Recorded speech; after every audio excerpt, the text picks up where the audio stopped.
আসসালামু আলাইকুম। সবাই কেমন আছেন? আশা করি ভালো আছেন। যারা মুরগি আলুর ঝোল রান্না করতে চান, তারা আমার এই ভিডিওটি প্রথম থেকে শেষ পর্যন্ত দেখবেন এবং আমার চ্যানেলটি সাবস্ক্রাইব করে দিবেন।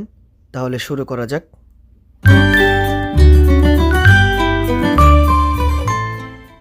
বিসমিল্লাহির রহমানির রহিম। প্রথমে পরিমাণ মতো মুরগির মাংস নিয়ে ভালো করে ধুয়ে নেবেন। তারপর 1 চামচ হলুদের গুঁড়া, 1 চামচ মরিচের গুঁড়া ও লবণ দিয়ে ভালো করে মিক্স করে নেবেন, আমি যেভাবে করে নিচ্ছি।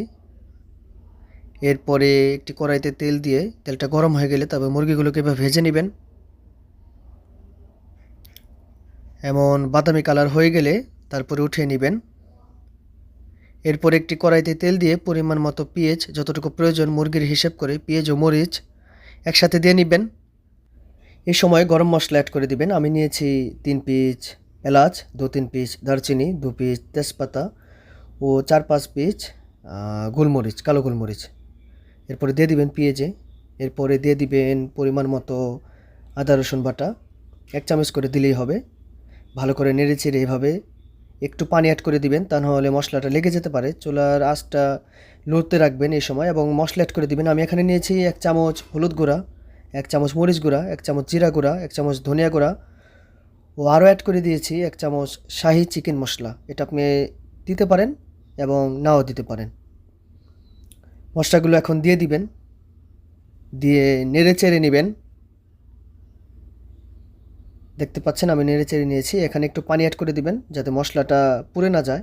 তারপরে যখন এরকম হয়ে আসবে এই সময়তে আপনি টমেটো পেস্ট অ্যাড করে দিবেন। টমেটো কেটেও নিতে পারেন, এটা আপনার ইচ্ছা। আমি পেস্ট করে নিয়েছি। তারপরে কিছুক্ষণ পরে ভেজে রাখা মুরগির মাংসগুলো দিয়ে ভালো করে মিক্স করে নেবেন এবং কিছুক্ষণ পরে আলুগুলোকে অ্যাড করে দিবেন। আলুগুলো এখনই অ্যাড করে দিবেন, কারণ মুরগির মাংস যেহেতু ভাজা তাই একসাথে আমরা দিয়ে দিলাম এবং কিছুক্ষণ সময় ধরে এভাবে কষাতে থাকবেন চুলার আঁচটা মিডিয়াম করে দিয়ে। এখন ঢাকনা দিয়ে ঢেকে কিছুক্ষণ সময় নিয়ে কষাতে থাকুন। যত সময় নিয়ে কষাবেন রান্নাটা তত খেতে ভালো লাগবে এবং মাঝে মাঝে নেড়ে ছেড়ে দিবেন, তা নাহলে লেগে যাবে। দেখতে পাচ্ছেন কি সুন্দর একটা কালার চলে এসেছে, আলহামদুলিল্লাহ।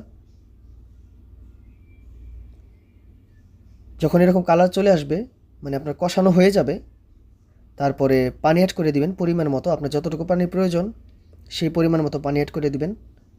আমার এতটুকুতেই যথেষ্ট, তাই আমি এতটুকু দিয়েছি। আপনাদের যদি এর চেয়ে বেশি মনে হয় দেওয়া দরকার দিয়ে দিবেন। দেখতে পাচ্ছেন আমি চুলার আঁচটা এই মুহূর্তে একটু হাই করে দিয়ে কিছুক্ষণ রান্না করব, তারপরে মিডিয়াম আঁচে দিয়ে দেব। রান্না করার জন্য প্রয়োজন একটু সময় নিয়ে রান্না করবেন, তাহলে যে কোনো খাবার খেতে ভালো লাগবে। আরেকটা বিষয় হচ্ছে, এটা সিক্রেট, আপনি চাইলে দিতে পারেন, না দিতে পারেন। ধনিয়া পাতা অ্যাড করে দিবেন। ধনিয়া পাতাটা অ্যাড করে দিলে তাহলে একটা ঘ্রাণ আসে এবং খেতে ভালো লাগে। আলহামদুলিল্লাহ, দেখতে পাচ্ছেন আমাদের রান্না হয়ে গিয়েছে। সুন্দর একটা কালার চলে এসেছে, দেখতে পাচ্ছেন হয়ে গিয়েছে রান্না। যারা আমার ভিডিওটা প্রথম থেকে শেষ পর্যন্ত দেখেছেন সবাইকে ধন্যবাদ। আমার পাশে থাকবেন, আমার চ্যানেলটা সাবস্ক্রাইব করে দিবেন। আসসালামু আলাইকুম।